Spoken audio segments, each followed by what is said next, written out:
আমার সাথে যে অবিচার হচ্ছে এইটার সমান সমান হিসাব আমার সাথে হবে, এটা আমি পাবো।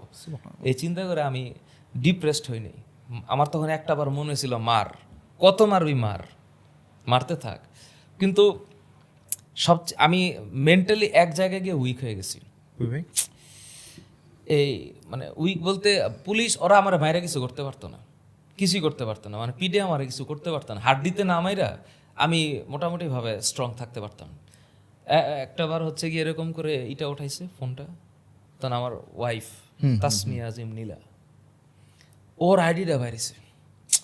আমি তো বুঝতেই পারি নাই যে মানে ওর আইডি কেমনে, ওর তো আমার ফোন ওপেন, এই তাসমিয়া আজিম নীলা, এটা এই তোর বউ না, এটা তো আরো চেতা, এটা কি লেখছে এগুলা, বৈষম্য বিরোধী।